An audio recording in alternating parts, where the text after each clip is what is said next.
we call a sack lunch. Nom, nom, nom, nom, nom, nom. What's up, everybody? Welcome into another edition of the Sack City Podcast. I am your host, the one and only Vinny Milani, joined as always by my best friend, Aaron the Mukesiah Mukes. And below us, we have your boy, AJ Johnson. It's a beautiful April 11th evening here in the city. Episode 17 is about to kick off. We are covering all of the AFC West draft needs, including the Chiefs, the Chargers. This is really all the division that has been red hot all offseason long. We're going to be talking about what these teams need in the draft in just a little bit. Aaron, how goes it? It goes another week, Monday. I've been watching some baseball all day, like AJ mentioned pre-show. Not a lot of basketball on. Watching some NFL news and nugs, as they would say on the Sack City podcast. I've heard those guys before. I'm ready, man. A great weekend of sports this past weekend. UFC, the Masters was on. But I'm ready to kind of get back into the draft talk. We're 17 days away, I believe it is. And today is the AFC West. Like you said, it's been the wild, wild West all offseason. So I'm ready to tell people who their team has to draft. It's must draft day. It's must draft here. It is must draft. AJ, I will go to you in just a second, but actually I won't because you brought up, Aaron, the weekend, and I want to start off with this and just get this and talk about this before we move on to pay respects and discuss the tragic death of former quarterback Dwayne Haskins. He has passed away at the age of 24. He was struck by a dump truck on Interstate 595 down in South Florida earlier on in this weekend. And this was it came as a surprise to a lot of us. He was a very young kid, and you never know when life is going to just leave like that. And I know there was all the talks and everything going on about Dwayne Haskins as a person. And there really is one quote that summed it up the best from Mike Tomlin, who really hasn't even had that much time with him, but saw the true character of Dwayne Haskins. He said, quote, "He quickly became part of our Steelers family upon his arrival in Pittsburgh and was one of our hardest workers, both on field and in our community. Dwayne was a great teammate, but even more so a tremendous friend to so many. I'm truly heartbroken." This is so true about who Dwayne Haskins was from what everyone has really said around the sports world. And it's very tragic that we have lost such a young, promising person, not even just don't even call him just a quarterback. This is a person that we have now lost so early at the age of 24. Gentlemen, I will let this, I'll give it up to you guys. Aaron, start off with you. What are your thoughts here? First of all, you mentioned shocking, like surprised. This is something you just don't expect from a 24-year-old young man, right? Who's in the prime of his life, playing in the NFL, living his dream. And so, waking up on, I believe it was Saturday, just in shock of like, wait, what's going on? What happened? And this is something we see in sports. We see when, celebrities or people that are in the public eye, it happens. We're always shocked by it. And this is a player that, as much negative light that was shed on him as an NFL player, he was a first-round draft pick. He was third in the Heisman voting as a sophomore in 2018. I remember that season very vividly. He threw for almost 5,000 yards, 50 touchdowns, and 8 picks with 70% completion at Ohio State. And then he had that big game in the Rose Bowl against Washington in his final game at Ohio State. And again, you're talking about a guy that's more than just a football player, despite maybe not even being given his opportunities in the NFL after, switching teams short into his career. I think it's just important that we remember, like I said, he has a family. He is a young man who achieved so much in his life in the short 24 years. And we forget how we talk about these NFL players as failures or successes. These are NFL players. These are the best 1,500 football players in the world, despite how they measure up against their counterparts. And, it's sad that we have to say goodbye at such a young age, and who knows what he would have been able to accomplish in the right circumstances, right? We always talk about opportunity and where we where we flourish, where those opportunities may come. And he might have gotten a chance in Pittsburgh. Who knows what happens with Mitchell Trubisky, and how that chance is, kind of taken away. So it's very sad. We're obviously mourning the loss of him, and, shout out to his family, and our thoughts and prayers are with him and his family and his friends and his teammates, and obviously the Steelers, the Washington organization, as well as Ohio State. Yeah, I think a lot of the NFL players around the league did a fantastic job of summing up for the general public that guy Dwayne Haskins was, because as we know, there are NFL fans who forget the line of being an NFL fan, a person, and everyone can be focused for the last 2 or 3 years, lasting memories of Haskins in Washington. For me, my lasting memory of Dwayne Haskins in Washington is that moment when they were supposed to be on the field and he's out there taking photos with the fans and everything. And sure, you're supposed to be on the field. I get it. But think about that moment. He's there smiling and living it up and enjoying it. And you can see the smile. You can see it being infectious. You can see that the crowd and the fandom would literally, they would pull to Dwayne Haskins if he was to get it together and start like being a better player as the years went along in Washington. Sadly, he wasn't given that chance. But from the moment he walked into Pittsburgh, from everything I've heard, he was trending in the right direction. He was working hard. He was being a team player to everybody around him. I was excited for the future. We know this guy was a player, but we've recently all got to find out the type of person he was. And honestly, that makes me a lot more excited. Just being a human, to get that message Saturday morning to hear that he passed away, not only was it shocking, you immediately felt the sadness in it, not even knowing the guy, but just knowing, like for me, 2-3 hours down the road, this man's life has been taken away at the young age of 24. So condolences to his family, his friends, the NFL. They did lose a brother. No matter what they thought of him, how young he was in the league, he's no longer with them. But I hope the Steelers, Washington, and everyone else will remember him the right way in this upcoming season. Very easy guy to root for, especially later on in his career. And we definitely send our thoughts and prayers out to all the friends and family associated with Dwayne Haskins. And now, if you guys don't mind, I know you guys don't mind. I don't know why I asked you that. We will take a moment of silence in honor of Dwayne Haskins.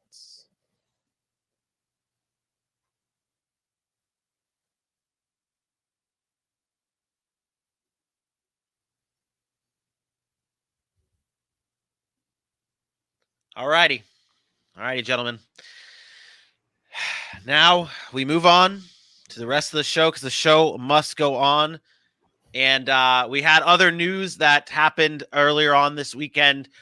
It was the Baltimore Ravens, fellow team in the AFC North. The Baltimore Ravens have re-signed Calais Campbell. The 6-time Pro Bowler is back in Baltimore on a 2-year, $12.5 million deal that basically, I feel like, sets up Calais Campbell to retire a Baltimore Raven. This guy is a huge leader on this Ravens defense. Has been one of the best players, one of the best human beings inside the NFL. He's one of 4 NFL defenders since 2000 to record at least 700 tackles and 85 sacks. This man is an absolute beast on the field and a great person off the field.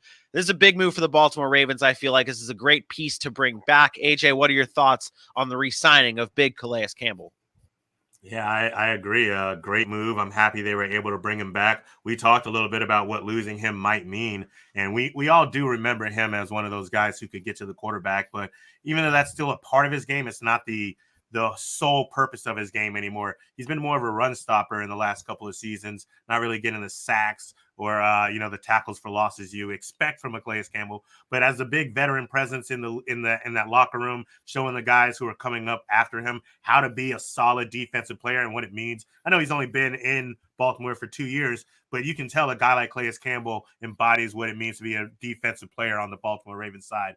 So having him for another 2 years, and the reason he comes back after contemplating retirement, just watching what the Rams are able to do with that defense, knowing they have a good defense of their own when they're healthy, taking those last 2 chances at a chip, I think that's a really good move by him. And I'm happy they were able to get him back. It allows them to focus on some other parts of the defense that they're going to need to in this draft and whatever's left in the free agency period. So about it. Yeah, I think this signing is about more than the production you're getting on the field. Vinny, you mentioned all the stats and the 93.5 sacks in his career, first team All-Pros, 6-time Pro Bowler, those kind of things. But for me, his time in Arizona, Jacksonville, and now Baltimore, it's about what he brings to a locker room, his leadership ability in that locker room, the kind of infectious personality that he has.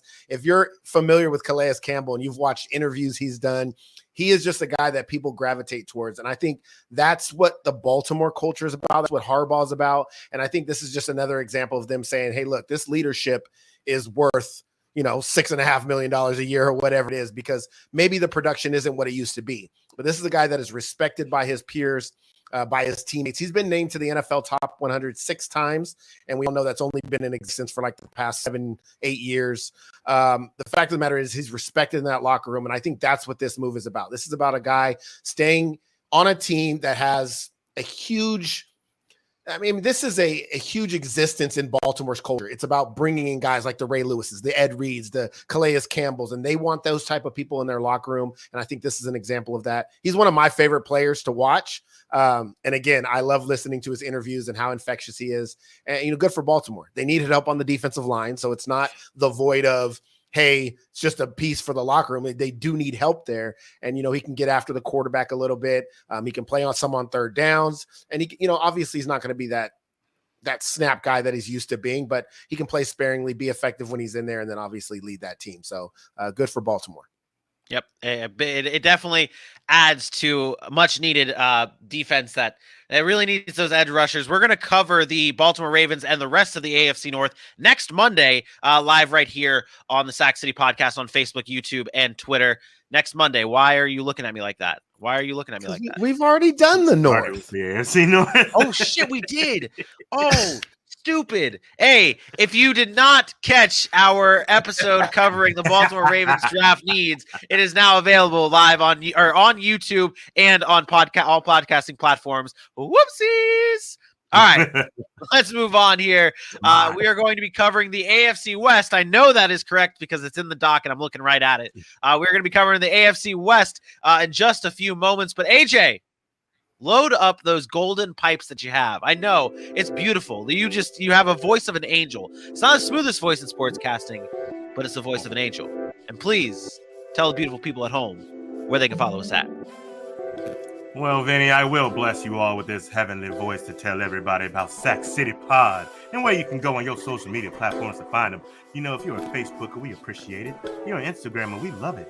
If you one of them Twitter heads, we about it. We know you're all on YouTube, and we know everybody is on the TikTok trends. So head over to Sac City Pod at every single one of those social media platforms and follow at Sac City Pod. You got to hit those likes. You got to hit those loves. You got to share it.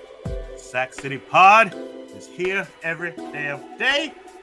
And I won't say here to stay. That's just, it's in the past. We're going to move forward. Let's get in. We're going to get into our AFC West. I want to give a special shout out to everybody in the chat, everyone watching live on YouTube, Facebook, Twitter, Roku TV, whichever platform you're watching or listening to us on. We appreciate you guys. If you have not seen it already, we have made our special draft day announcement where we want you, the fans, to make your pick for your team, because really, it's all about you here in the city. We are accepting submissions now for our draft special where you can be a part of it live. All you have to do is record yourself filming a 1-minute video telling us who your team should be selecting with their first pick. If your team doesn't have a first-round pick, it's okay. Record it anyways. Send it to us. Let us know who they should pick and why, and it will be featured live on the show during our Sac City Draft Special beginning on Thursday, April 28th. You're not going to want to miss it, live at 8 p.m. Eastern time. All right. That was beautiful, Vinny. That was a great job of plugging the show, but I don't think you sold it enough. For the people that weren't in our draft coverage last year, you missed out. We're not just talking the draft. We are literally making these picks live with you. We are interacting with you as the draft happens. It's like a big ass watch party. We're all drinking, well, except for Vinny because he doesn't drink, but we're drinking. We're having a good time. It's kicked back. We have conversation. We watch Dylan react to bad picks. It's a lot of fun. You're not going to want to miss it. You can mute ESPN. You can turn on ESPN to watch it or whatever, but mute them, turn on us, have a good time, stay in the chat. Not lying. It's well, that's people did that last year. That's the thing. We are not trying to take you away from watching the draft, because obviously you have to watch the draft, but watch it with friends. Don't watch it alone. Watch it with us in the city and everybody else. We have a great time. All of the fans come on in and watch with us, and we talk in the chat. It was a great time. Bailey was in here last year. He enjoyed it. We put in a lot of time and a lot of coverage into our draft special. I believe last year we spent over 20 plus hours covering the draft live and also doing all of our episodes, and it was a lot of fun, and we're doing it again this year, so you're not going to want to miss out on Thursday, April 28th. But please submit those videos. The cutoff day, the deadline for that is April 26th on Tuesday. So once midnight strikes on that Tuesday evening, it will be over, or that Wednesday evening, I guess it would be. It will be over. Please put your videos in and have some fun with us. Yeah. Let's get into this AFC West here, and we start things off with the Kansas City Chiefs. They pick at 29 and 30th after the big Tyreek Hill trade. They need a wide receiver, an edge rusher, a defensive tackle. AJ, I'll let you start things off here, good sir. Who do the Kansas City Chiefs need to go after? Who's a must-have player for the Kansas City Chiefs in this upcoming draft that we will be covering live? Are you good now? I'm trying to stall here. Okay, you're good. Got it. I was like, oh, you're going to do something. And then you're like, hey, it's awesome. It's cool. It's great. I'm here. I'm ready to go. So great. This is a good spot. As it sits now, the Kansas City Chiefs have back-to-back picks. I think there are one or two things they should do here in this spot. I think they need to go with my pick, which I'll tell you in a second. Or I think they should trade out of one of these spots and move just a little bit back to get some more draft capital up front, as well as possibly taking some people early in the second round. So I do have them selecting one of these picks. Are you okay? Are you okay? I don't know, man. Hold on. I think we need to stop. I think I need to stop it here. I think I need to stop you here. Because before the show, and it's not because before everything went down, I was like, the Chiefs need to trade up. And I was like, okay, well, our draft rules and the way we're doing this is we're not doing trades and stuff. But I want to get into this discussion real quick on why you think they need to trade down, because I thought they should package both their first round picks and trade up for a cornerback. But you say they need to trade down. So I'm not opposed to that. What I'm operating with here is that they miss out on it, that somebody beats them to the punch, and then it's harder to find somebody to move up to, because the target, from what I'm hearing, is the Los Angeles Chargers. That's the trade bait spot for everyone. Apparently, everyone's looking at this 17 like that's the best spot as of now, not counting somebody who may want to go up and reach for a QB. So I'm just operating. Go ahead. Go ahead, finish. I'll go ahead. I'm not saying they shouldn't trade up. I'm not saying they can't trade up. I was operating as if they didn't have that opportunity. We got to this 29 pick where my guy is going, and at that point, if they're making that pick and still have the 30th, well, then you give it up to somebody right on the outside that may be trying to beat the Lions to get one of those quarterbacks on the back end with the 5th year option. So it's not that I don't think they could or should trade up. The way I just planned it out, that was the way I kind of operated on it. And to me, I think that they should package both their first round picks and maybe a late round pick, a 6th or whatever, to trade up with maybe a team like the Washington Commanders, who just wasted draft capital on trading for a player like Carson Wentz. You collect a little bit more picks. You're able to build a little bit more around Carson Wentz after the picks you've traded for a guy like Carson Wentz. And the Chiefs, again, draft picks aren't important if you're a team that's right on the cusp of winning that Super Bowl. So package those two picks. And I originally, before we were going through all this and I thought about everything, I said the Chiefs should trade up for a guy like Andrew Booth, the cornerback from the Clemson Tigers, if Stingley and if Sauce Gardner are gone. But that was just me. We're not playing that game. Aaron, you have looked confuzzled, frufruzzled, preposterous, whatever made up word I can come up with to describe your feelings right now. Well, I mean, you want to trade up. AJ wants to trade back. The Chiefs, first of all, just acquired this pick. They have 8 picks in the first 4 rounds. This is a team that is in need of a lot of pieces. It's not just, we can go trade up and get a corner and we're set to go. Like, they have other needs on that defensive side of the football. I really don't see them moving up, especially all the way up to 11. I think that's going to cost more than just that extra first round pick. I think that's a lot. I don't know.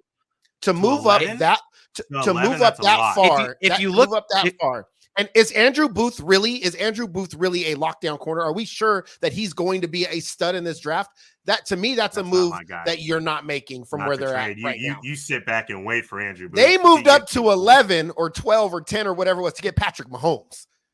Remember that, okay? Like to move up to get Andrew Booth, who I'm not saying he's not good, but there's no sure guarantee that guy's going to be a shutdown corner. And I think when you look at their depth chart, they have a good amount of veterans there. L'Jarius Sneed, Rashad Fenton, guys that have played, and then you get maybe a flyer in DeAndre Baker who didn't work out in his first stop, and now you can bring him in there where he did play a little bit. I don't think necessarily you have to move all the way up to 11. I think that's an extreme move.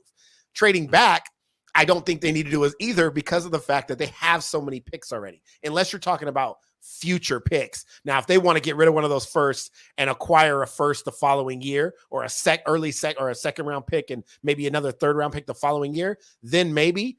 But I kind of think KC stays pat in the first round. I don't think there's going to be a whole lot of wiggle room there. And I think there's some guys right where they're at that are some interesting names. And we'll get into some of those names in the next few minutes. Okay. So I just, before you go here, I want to let everyone know that this video is clipped on YouTube perfectly for you Chiefs fans to watch. Let us know in the comments what you guys think. Should they trade up? Should they trade back? Should they stay put? Who should they take? Comment below and make sure you subscribe to this YouTube video. Lots more Chiefs content and so much more NFL content throughout the Sack City pod. AJ, who do the Chiefs need to target in this draft? All right. So, as I mentioned, I'm going with a DB, and we're looking at round 1, pick 29. It's the Chiefs. We don't care about what they're going to do late right now. We want to hear about that hype pick that they got. And for my hype pick, I am taking Daxton Hill out of Michigan, the safety. So, this guy, I heard a lot about him climbing. You know, when he started, they had him a little lower, but now I'm thinking it's almost a surefire thing that he's going to come off in the first round. This guy gets it. Elite speed. He can accelerate in a hurry. He's one of the best blitzers I've seen from the safety and the defensive back position in this draft so far. And that's not to, take away from anybody else. Just what I've seen, I've been very impressed with. He's got great ball skills. He comes in hot as a tackler, as you can see. And the best part about this is Michigan's been doing this for a while, having these safeties that kind of hybrid. You all remember the Jabril Peppers of the world, the Jordan Lewises of the world, these guys that can do a little bit of both.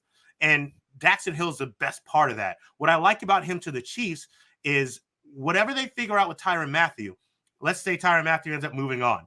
Well, now you got a guy who can come in at safety, and no, he may not be Tyrann Mathieu year one, but he's a guy that you can have a lot of confidence in that he can become very, very solid and very, very good for that back end. And if Tyrann Mathieu does stay, he's played a lot of slot cornerback at Michigan. He's played on the outside a little bit. He can be a guy you can scheme around in that secondary. So I really like this pick for them. I think it gets them somewhere where they're not waiting till week 7 and 8 to be good on the back end of the defense. They can start that in the earlier part of the season and set themselves up much better starting this year, 2022. I like that pick a lot. I like the position pick there. I'm higher on other cornerbacks than your guy, but I do like that pick. I do think cornerback is the pick, or defense is the pick for the Chiefs at 30 and 29. I will go next here, Aaron. Are you? I hate the pick.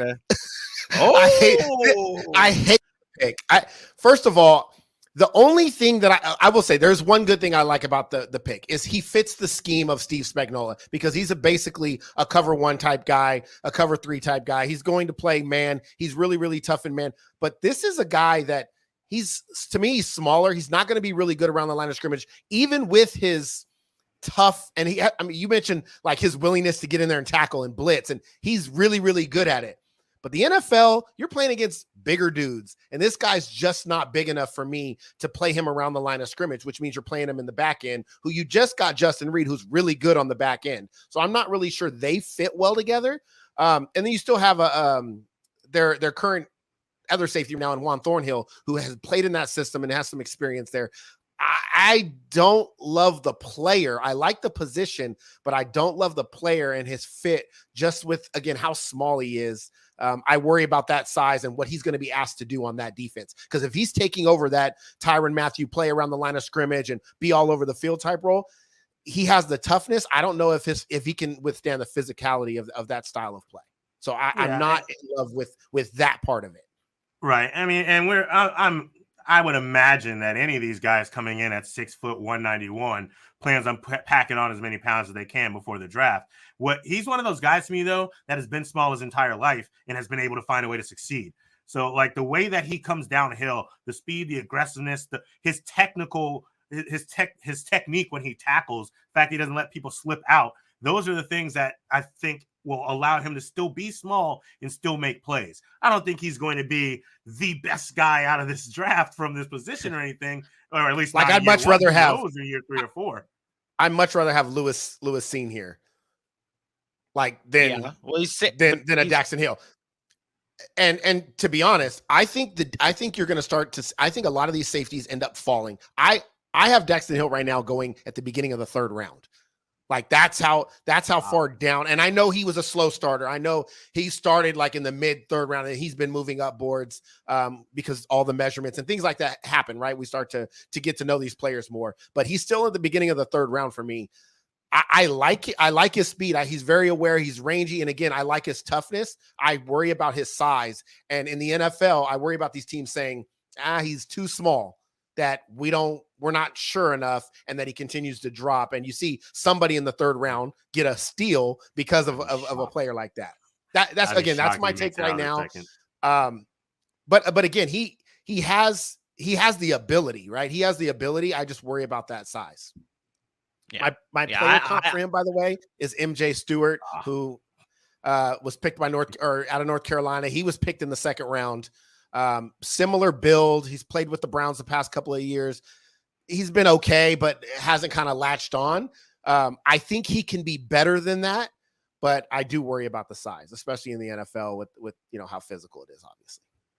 Yeah, I like the cornerback pick. I would have went with what our boy kneecap Jeremy B over here in the chat said. I am loving the tape more and more that I see of Kier Elam, the cornerback from Florida. I think he does drop to that spot. I would rather him at 29, but at 30, I will take. I will take the guy that we talked a lot about on Friday's show. And if you missed it, please head on over to YouTube or any podcasting platform. It is there. We ranked the top 10 edge rushers in this draft. And I think the Kansas City Chiefs desperately need to address their pass rush and take this man, David Ojabo from Michigan. This guy, we talk about him potentially falling in this draft. Well, if you're Kansas City, do not let this man fall. He could still play during the season. And we've already talked a whole lot about what Ojabo brings. He obviously is a very athletic defensive end, 11 sacks at Michigan this past season. He brings speed, intensity. He's great. But Kansas City desperately needs a pass rush. You might be losing Melvin Ingram. They haven't re-signed him. Who knows if he's coming back or not. You ranked 30th in the NFL last season in sacks. This is a team that desperately needs a pass rush. Sorry, 29th in the league last year in sacks. This team desperately needs a pass rush, so they need to go out and get it. You got the extra picks now for what you traded up for Tyreek Hill for. Now go get your pass rush, because you are going up against a team in a division where you look everywhere else. I would say Kansas City has the worst pass rush out of all the teams in the AFC West, right there with Denver. I would say both Denver and Kansas City might be jostling for position for the worst pass rush in the AFC West, right? That's fair. Go get you a David Ojabo. Fix that problem. My only worry is you're not technically fixing that problem. And if they're as bad as you say, why would they not attack that now? I get how good David Ojabo is going to be, but can they really, if they need it that bad, can they really afford to wait on that when they can get other positions that can help them at this point in time? We said it on Friday, David Ojabo is going to be elite. But if you need edge rush that bad, are you going to get a guy that might make it back in time for the playoffs or that you can't use till next year? Or you're going to get a defensive back or something that can help you day one? Well, his earliest that he can come back is 6. They say 6 months is the earliest that man can come back. So, I mean, it's not crazy that I love to say the that pick. he's going to. I love the pick. I think if every team in the first round passes on David Ojabo, they made a mistake. I'm gonna keep saying it. This dude is diverse in his pass rush, and he's so raw still. Like he is just right now, go on the field and say, go get the quarterback. He's only played 20 games. Obviously, that's a concern for most people, right? Is the lack of experience. And then against the run, he still has some play recognition issue type stuff. But 11 sacks last year, 5.5 forced fumbles, and only a 1-year starter. He tore his Achilles, so everybody's worried about that injury. Again, I just saw what Cam Akers did. If I'm Kansas City, I look at him and I say, this is a perfect time to get a pass rusher that I believe should have been top 10. I believe he should be top 10 in this draft, and you can get him, and you're Kansas City. So you're probably going to win enough games. You probably need him to step in week 1 and say, go do something. You can wait till middle of the season, start him out on the PUP list, and then say, okay, come in, and all you have to do, I'm asking you to do one job your rookie year. Just go get the quarterback, right? We'll put you in on third downs. You don't have to play a whole lot, but this is, to me, I loved this pick. This is who I almost went, but I decided not to. And just for Chiefs fans to feel okay with this pick, if everyone's might be hating me for it, this man had a higher pass rush win percentage than Jermaine Johnson, who is arguably someone who's going to be picked in the middle of the first round, and Trayvon Walker, who is now being talked about as the number 1 overall pick. So David Ojabo last year had a better win percentage on pass rushing than the first overall pick potentially, and someone who's going to be roughly in the teens. So if you can get people that say he's going to be better than Aiden Hutchinson, just pure pass rushing, not as an overall player, but as a pass rusher. I'll tell you right now, I love to do player comps. You asked me the other day who my player comp was for him, and I didn't have an answer because I hadn't really thought about it. It's Robert Quinn. And Robert Quinn can get to the quarterback. Robert Quinn's not great against the run. Robert Quinn is not somebody you look at as like, oh, this is like a guy that is known as being some Hall of Famer. But you go look at Robert Quinn's pass rush and his production as a pass rusher, it is elite. And I think that's the kind of player that you're going to get from David Ojabo. You can't let him fall. If you're the Chiefs, you cannot let him fall. But Aaron, McShay has him right now in the second round. I don't agree. But it was just something I noted today. And that's very what I'm fair saying. For those teams that are worried about that injury, right? Because that's what it is. But that speaks to how good he is. That you're still projected in the second round and you tore your Achilles. Like, you know what I mean? That's the reason you fall that far. And I like I said, at Kansas City with 2 picks in the first round, why not go get him there? You still have another pick, the very next pick. Yep. And where would you have the Chiefs going, Aaron? So I didn't address the first round. I let you guys kind of take over for the first round. I'm more of I want to do a later round guy. I want to talk about a guy in round 2 who comes from your school. Yeah, whatever. Roll Tide. For me, it's Christian Harris, linebacker out of Alabama. Again, Christian Harris, you're talking about a guy that's 6'2", 226 with speed, can play tight to the defensive line, and he doesn't get caught up in those big offensive lineman blocks. He knows how to use his length and physicality to get off of them. He plays too high at times. He's a little bit high, so guys can get to him, but he struggles against pulling linemen. So this is a guy you want to get in space, right? A guy with 80 tackles, 11.5 tackles for loss. He knows how to get through the line of scrimmage, and when he's in space, he can do damage. So you let him be free. You get some defensive linemen that are big in front of him, like a Chris Jones, and who takes up 2 or 3 blockers. And this guy is going to come downhill. He's going to make tackles, and he's going to feel comfortable doing it. I like Christian Harris a lot. As AJ spoke to about him moving up, I think this is another guy that's moving up on guys' boards, and I really like what I see. I think Kansas City needs help at the linebacker position. You're talking about they lost Anthony Hitchens. There's nobody. They're Willie Gay and Nick Bolton, and that's it. You look beyond that, there's really nobody. And we saw the impact Nick Bolton had. If you can line this guy up with a Nick Bolton, that could be huge. So, give me some Christian Harris. Yeah, I like that pick. I like obviously. Well, you know how I like Christian Harris. So. I liked him to compare him to DeAndre Levy. I don't know if you guys remember DeAndre Levy out of Wisconsin, played for Detroit for like 8 seasons. He's that type of player with much more upside. Really good player. Deep. I told you I like the player comps. It's a good stock, like that. Yeah. That's the big thing. From a good school to a good NFL team, you could do wonders for him. So I'm a fan. I think that there's not something that we have to talk about here, though, before we move on to our next team about the Chiefs. In order, I specifically did this in our doc, that AJ had the 29th pick, and I was okay with that, and then moved to the 30th pick with Ojabo, and then you took a linebacker with that second round pick. None of us, if the Chiefs were to do what we just did, they did not take a wide receiver with their first 3 picks, and now Chiefs fans might be questioning this.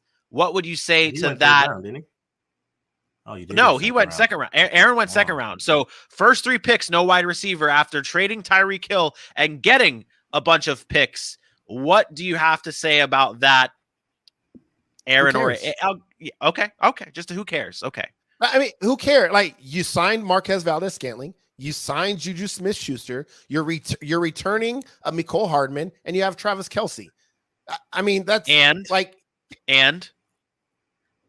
and you have Patrick Mahomes throwing those guys the ball, so that automatically upgrades everybody. I'm talking about the position. The fact of the matter is they can still take a flyer on a receiver late. Like I mentioned, they have 8 picks in the first four rounds. So 3rd, 4th round, there's some other guys they might be able to fill in there. But if you're not getting one of the top 5 guys, in the wide receiver position, anyways, there is a bit of a drop off. And I'm gonna tell you right now, I don't think any of those guys, the top 5, are going to be available when Kansas City comes to pick at 28 and 20 or 29 and 30. I don't. I think those receivers are going to go early, and then you have kind of a drop off. So I think there's time for them. I don't think Kansas City's a team that needs that. Like, I think Patrick Mahomes will make them be whatever he needs them to be. So I've heard a lot about Christian Watson here, and he's climbing up boards and whatnot. I don't need to go into that. But if you remember when we were talking about setting the dock up and everything, I told Aaron to wait on my Kansas City. I was still going in. I had Sky Moore here out of Western Michigan at first. He's another guy that's been climbing up, and people are liking what he's doing. And when I'm just sitting there watching him, not that he's a bad receiver, he's probably going to make some team in the second round really happy. I just didn't really feel like in the first round that there was a need for them to go grab a wide receiver, because Marquez Valdez-Scantling had Aaron Rodgers, but Aaron Rodgers was married to Davante Adams. It was very hard for him to look away from him, and even when he did, it was Allen Lazard. Juju Smith-Schuster, when he's not injured, he's a good receiver. Say what you want about the guy mentally, maturity-wise, he's a good receiver. And then we know that they love Mecole Hardman. He just needed some opportunity. Maybe now him being in that speed level will give him a couple more opportunities. So I think they can wait. They may take one of those picks in the second round for a wide receiver, but I don't think it's something they have to address in the first round. I agree. So there you go, Chiefs fans. There's the players that you, the fans of Chiefs, should be going after in this draft. Let's move on to the team that lost to the Cincinnati Bengals in the beginning of the playoffs this past year. The Las Vegas Raiders. They need offensive line, linebacker, a defensive tackle. They went out and acquired Davante Adams. Gave up a whole lot for Davante Adams, and their first pick falls with the pick number 86. Aaron, I'll let you start this one off. Oh, I wasn't ready. I'm sorry. I'm sorry. That's not everyone. You made me move. Hold on. All right. So to me, we've talked obviously a lot about the Raiders this offseason, the things they need to do. I think I know why you made me go first, because you really like this pick here. I honestly forgot who your pick was, to be completely honest. Oh yeah, there you go. Oh, I see it. All right, let's go. Yeah, CP3. Exactly. So obviously the Raiders don't have any picks really high because of the trading for Davante Adams. They gave up a lot, but we saw what they did in signing Chandler Jones. They could use some DB help. We've talked about that. I went on the other side of the ball. I went on the offensive line. We talked about them getting rid of their offensive lineman all of last year. I think they can use some additional depth there. We saw the first round pick in Alex Leatherwood not play very well. He's going to have another year under his belt. Maybe they can bring somebody in that can help them add some depth to that. This is that type of pick. It's a depth pick. It's a 4th round type of guy for me. I went pick 126, and I went with Chris Paul. Yep, that's right. Chris Paul out of Tulsa. Again, he's kind of a developmental player. He's going to be the guy that's going to come in, probably play a few different positions on the offensive line. He had 10 starts at right tackle, but he can also play guard. He had 20 starts at guard, so you can move him as a backup on guys that get injured, bring him in, get him some experience. He's crafty. He has some unique technique, and he's best in pass protection, which obviously you want to keep Derek Carr upright so he can throw to Davante Adams.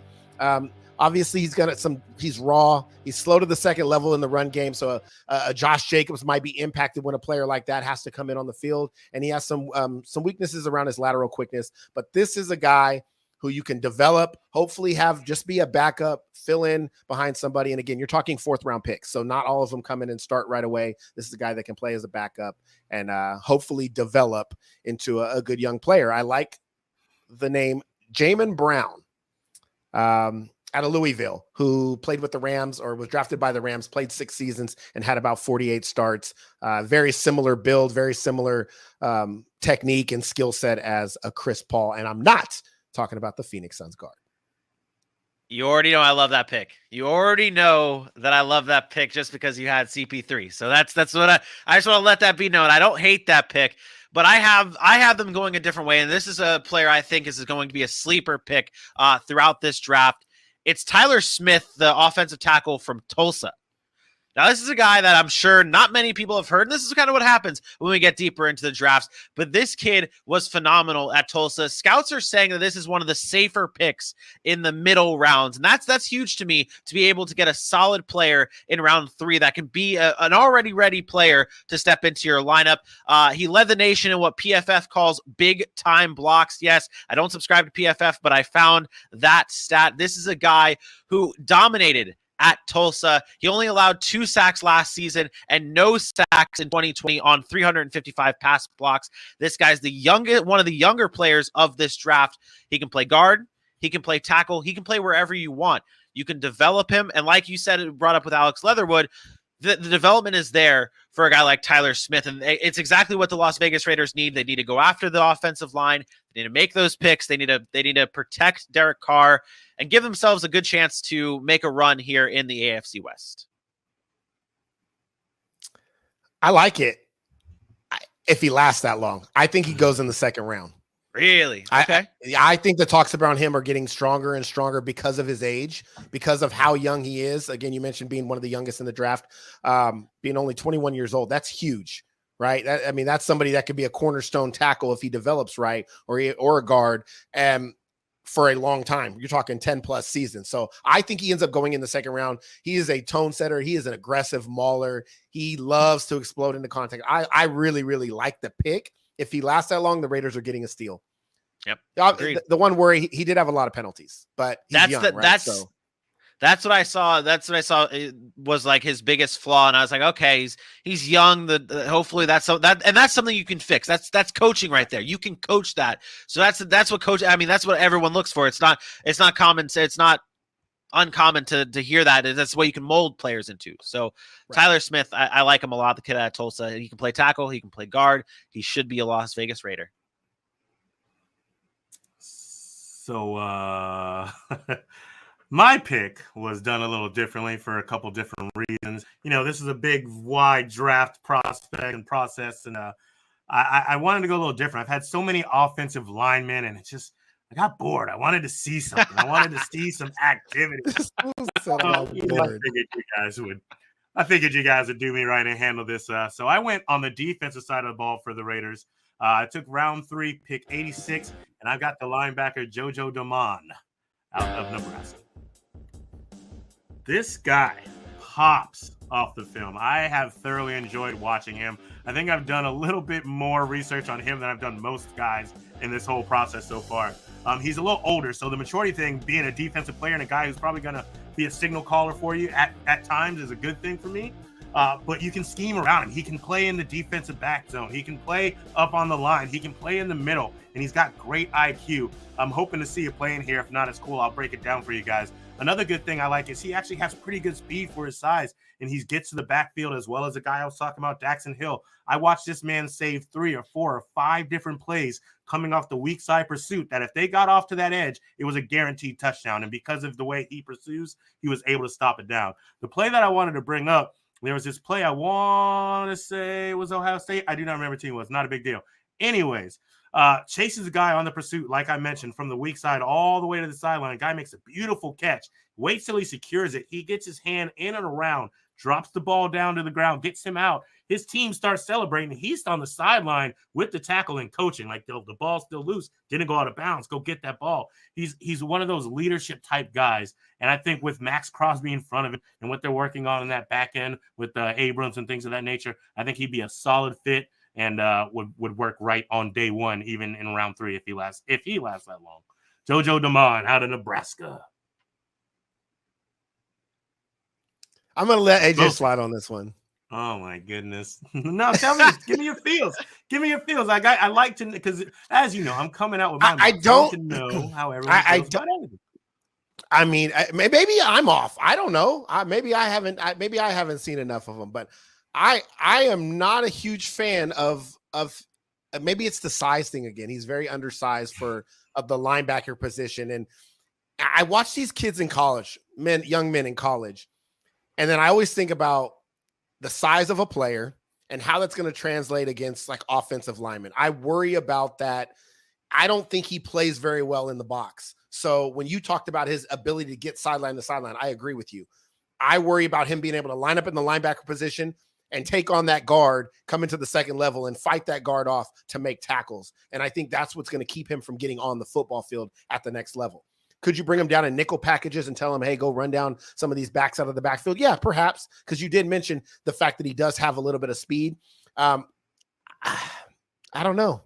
I think he's a really good zone cover linebacker. Yeah, I'd say he reminds me of a Malcolm Smith, or even more recently, a Jabril Cox with LSU, who was one of the better pass linebackers. But he also went really, really late in the draft because of those reasons why, not being able to get to ball carriers and fight off those offensive linemen.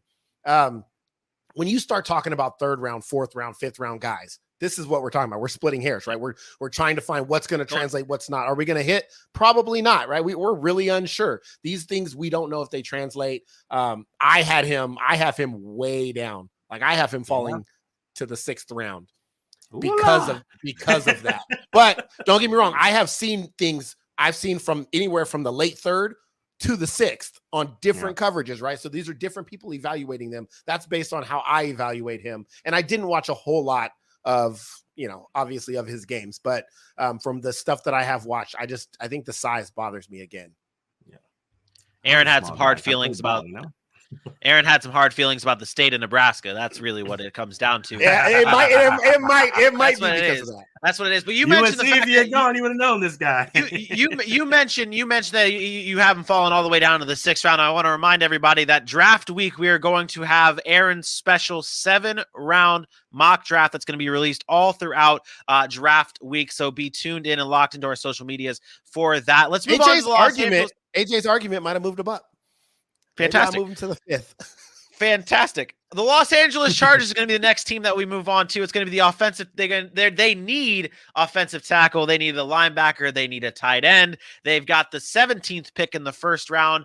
I don't believe that this lists their 3rd round pick here. Oh, no, it does not. No, it does. 17, 79, and so on and so forth. They do not have a 2nd round pick is what I was really. Oh, I'm an idiot. Math is hard. Chargers here. Aaron, you can kick things off here to hopefully save my stupidity. I don't think you're stupid, but I don't think you're stupid by any means. Mine, I thought this was pretty easy, and this might go against everything I just argued, which sucks but I mean, there obviously is reasons, and I'm sure, you guys will agree with some of them, but I'm going linebacker here for the Chargers. We talked about the needs on defense.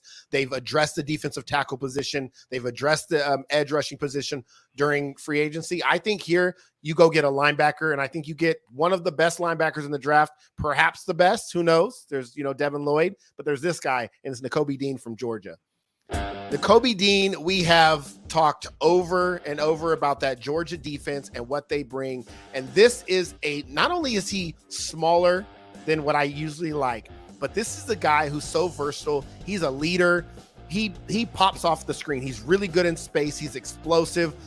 To me, the weakness of having that smaller frame, when you look at him, you say, okay, this is the guy that just has it.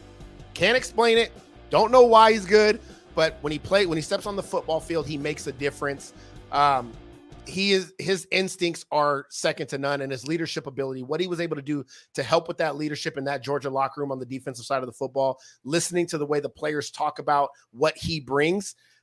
You can't replicate that. And in the NFL, that guy that mans the middle, that guy that's on calling the shots on defense, calling the formations out, calling the plays, you need a guy like that. To me, this is going to be one of those undersized guys that fits in a scheme and just make things happen. And he's a good 4-3 weak side linebacker. And I think Nakobe Dean would fit well with the Chargers and what they're trying to build on that defensive side of the football.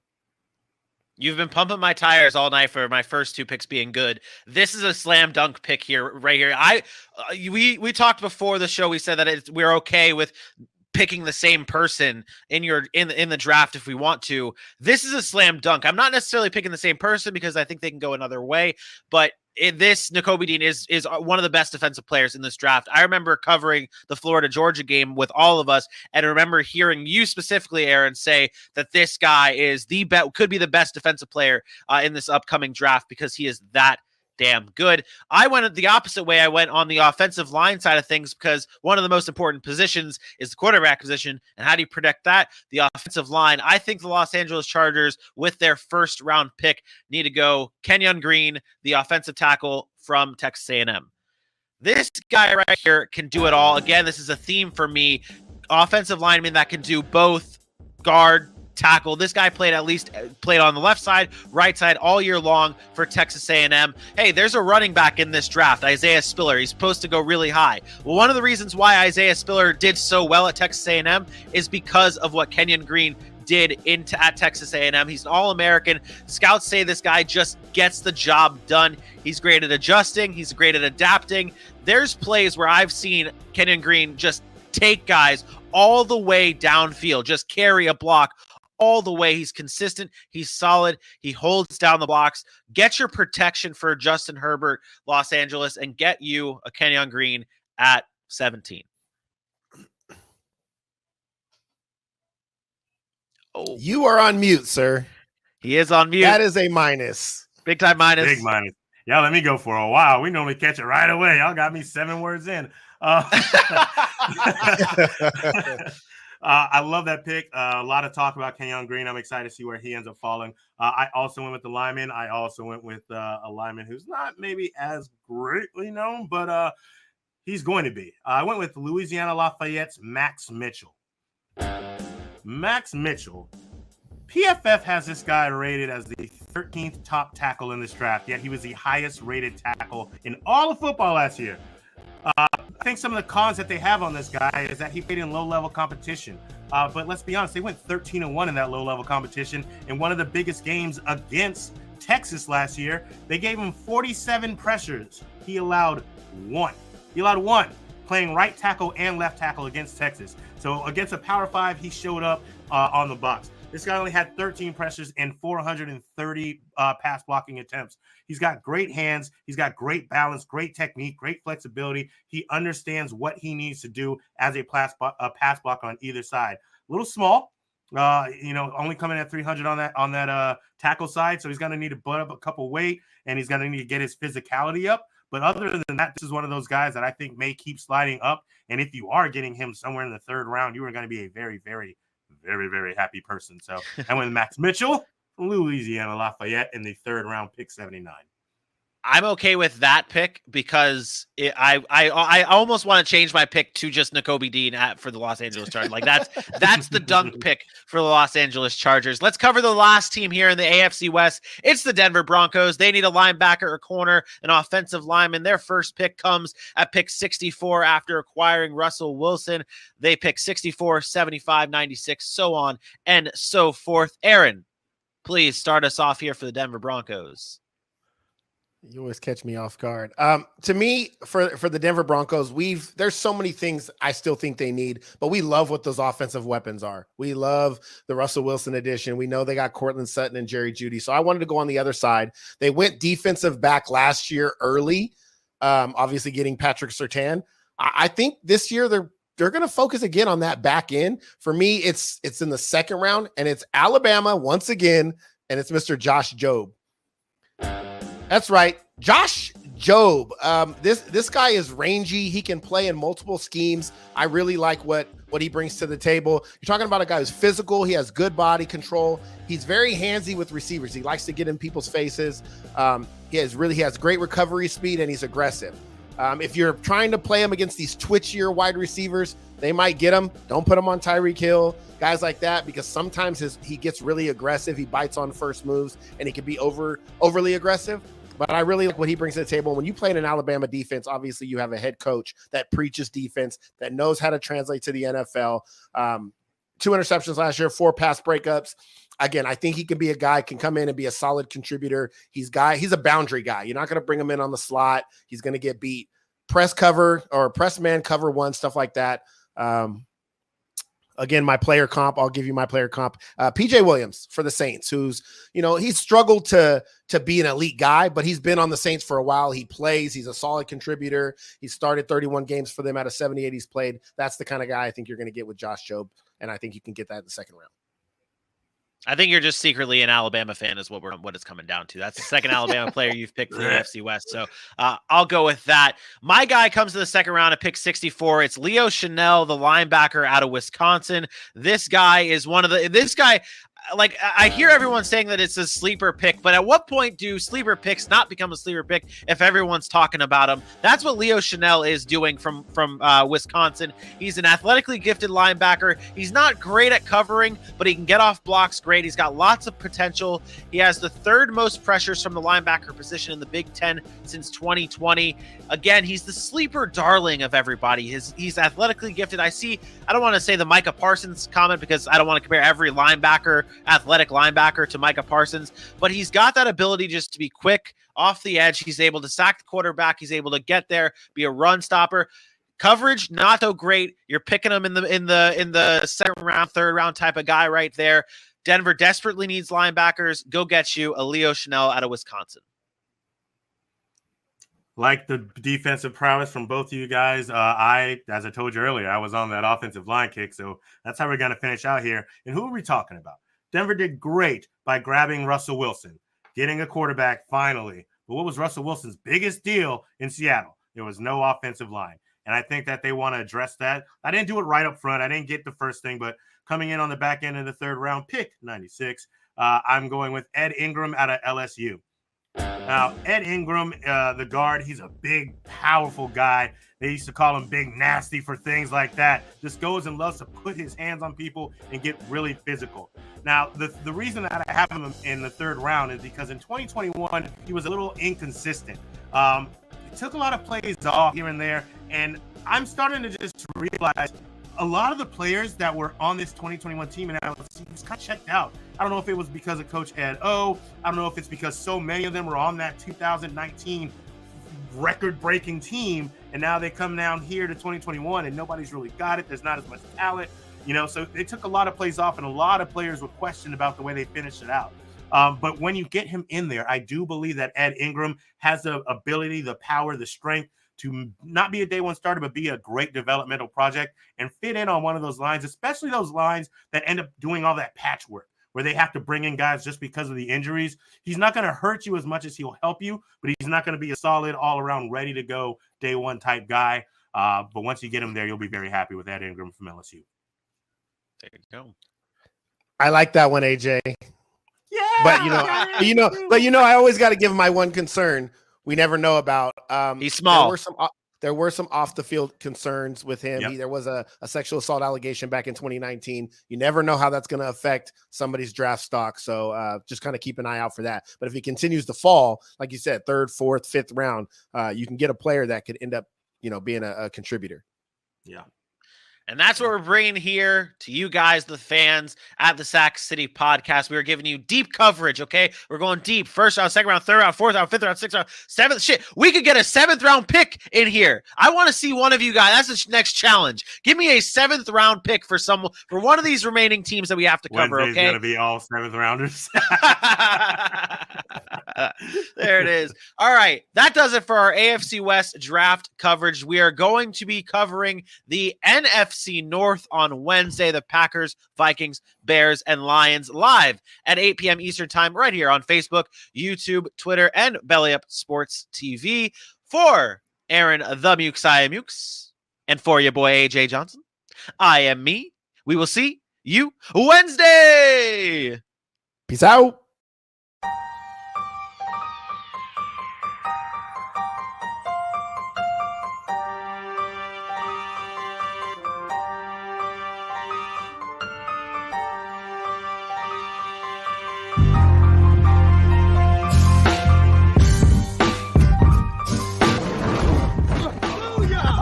That's what we call a sack lunch. Nom, nom, nom, nom, nom, nom. I think they really can pull it off, and they might be the team to beat when it comes out at the end of the league.